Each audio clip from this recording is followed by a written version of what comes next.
Hadis yang diriwayatkan oleh Imam Ahmad, baginda Rasul Nabi Muhammad SAW bersabda, hurrima 'alan nar kullu hayyinin layyinin sahlin qaribim minan nas. Sesungguhnya neraka diharamkan oleh Allah Subhanahu wa taala kepada 4 golongan. 4 golongan ini mereka diharamkan untuk masuk ke dalam nerakanya Allah Subhanahu wa taala. Siapa mereka? Yang pertama adalah hayyin. Hayyin itu adalah orang yang mudah. Ya. Mudah, hayyin di sini dalam kata kalau bertemu dengan orang itu dia memudahkan urusan orang. Memudahkan urusan orang, tenang orangnya. Iya, enggak mempersulit, mempermudah orang. Urusan kebaikan mudahin. Kalau urusan kemaksiatan susahin. Jangan dikasih. Kenapa? Karena adalu alal khair kafailihi. Orang yang menunjukkan kepada suatu perbuatan, kalau itu kebaikan maka dia dapat pahalanya. Tapi kalau itu keburukan, dia juga dapat dosanya. Hati-hati. Mana ana ala maksiatin walau bisyatri kalimatin karena syarikan lahu fiha. Siapa orang yang membantu kepada kemaksiatan walaupun 1 kalimat, maka dia termasuk orang yang kongsi dalam kemaksiatan tersebut. Hati-hati. Makanya jangan pernah kita ngebantuin hal-hal yang berkaitan dengan kemaksiatan, jangan. Yang ngizininnya aja dosa tuh, dapat dosanya. Tapi kalau buat urusan kebaikan, buat urusan ibadah, buat urusan taat, di situ ada ridhonya Allah Subhanahu wa taala, mudahin, jangan dipersulit. Dan itu semua nggak luput dari pertanggungjawaban di hadapan Allah Subhanahu wa taala. Semuanya ada hisapnya. Yang ngajar, menyampaikan ilmu, itu ditanya. Setiap huruf yang disampaikan diamalin apa kagak? Itu semua bakal ada pertanggungjawabannya di hadapan Allah Subhanahu wa taala.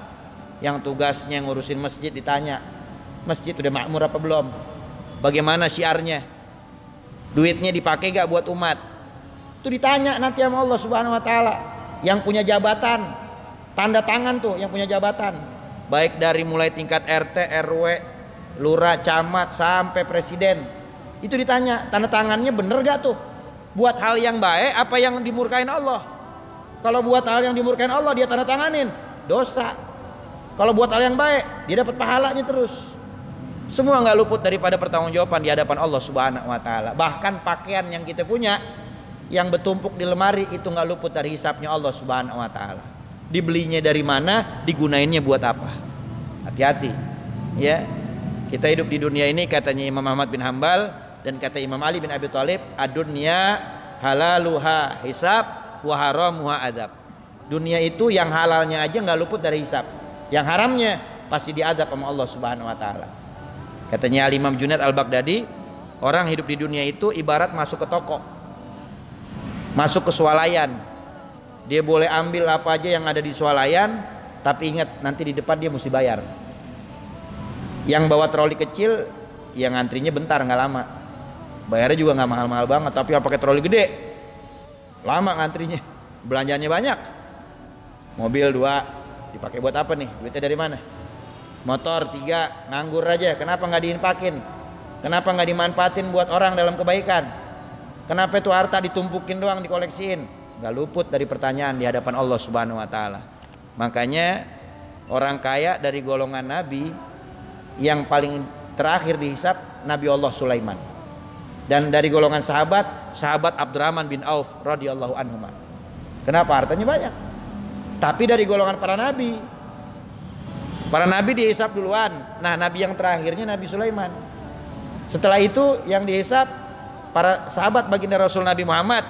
Baru setelah itu apa? Yang paling akhirnya sahabat Abdurrahman bin Auf. Baru model kita deh tuh, recehan-recehan. Ya. Tapi kalau kita nggak banyak hartanya di dunia, ya cepet deh hisapnya. Ya kalau kita masuk swalayan beli timbang air mineral doang 1, lama apa sebentar?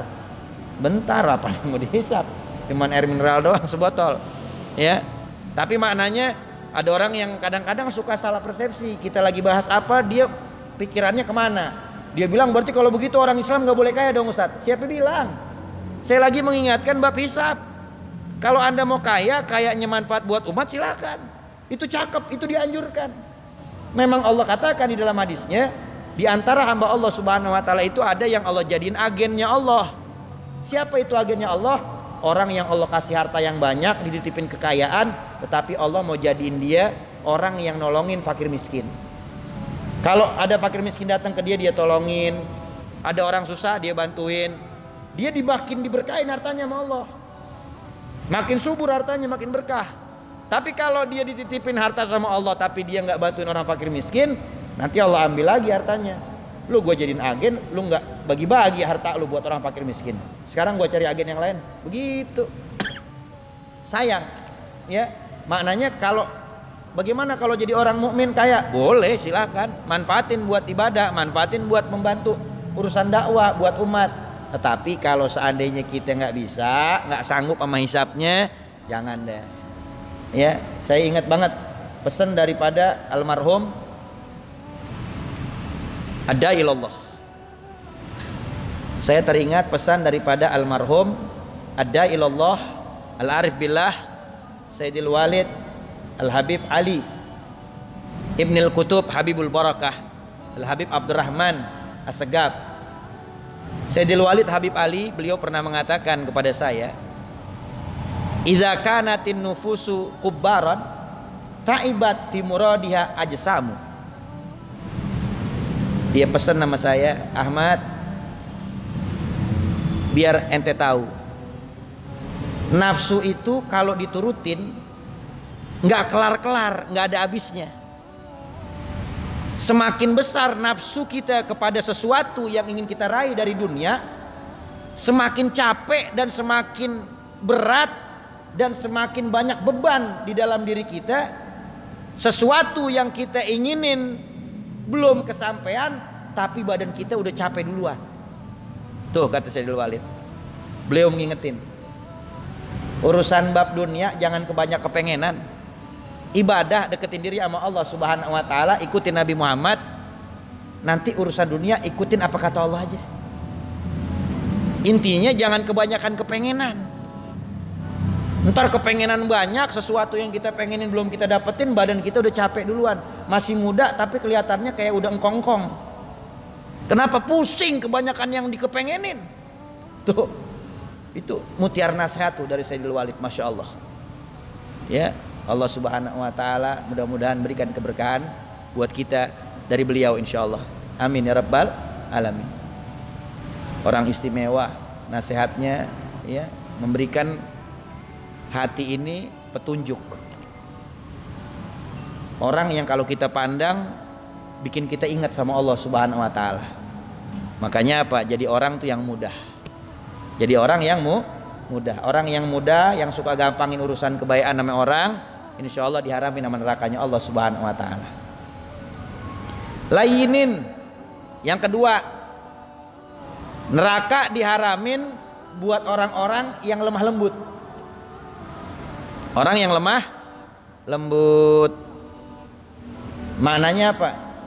Nggak apa-apa ribut mulu sama orang, nggak boleh salah dikit, lu berantem aja sama gue lu. Ayo berantem aja, lu berantem. Mau apa-apa maunya berantem mulu. Orang yang tenang, orang yang lemah lembut itu diharamin untuk masuk nerakanya Allah Subhanahu wa taala. Lain lemah lembut. Lihat bagaimana sifatnya baginda Rasul Nabi Muhammad sallallahu alaihi wasallam.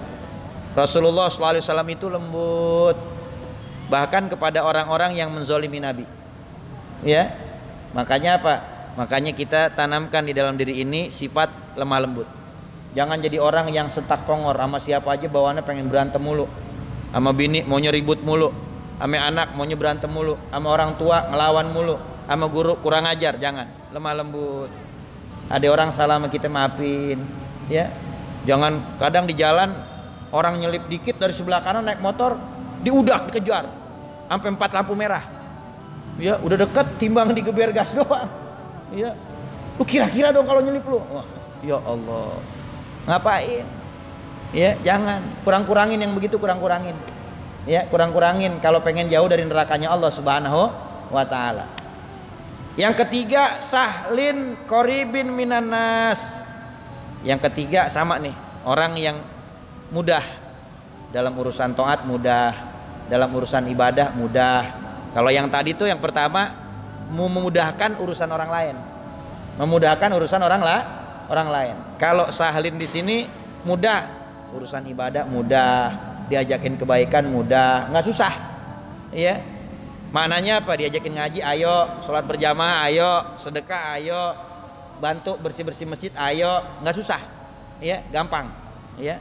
Yang terakhir, qoribin minan nas, bagus hubungannya dengan orang-orang, ame tetangga baik, ame saudara baik, ya, sama tamu baik, begitu.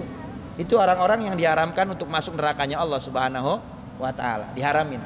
Ini kagak, kita kadang-kadang sama tetangga ribut mulu. Kadang-kadang gara-gara urusan apa? Gara-gara urusan parkir mobil lah, parkir motor lah, berantem. Kadang gara-gara anak ribut, mak bapak ikut pada berantem. Jangan, mau ngapain? Ya, kita jaga hubungan muamalah kita dengan tetangga, dengan saudara, dengan keluarga, dengan tamu, muliakan mereka.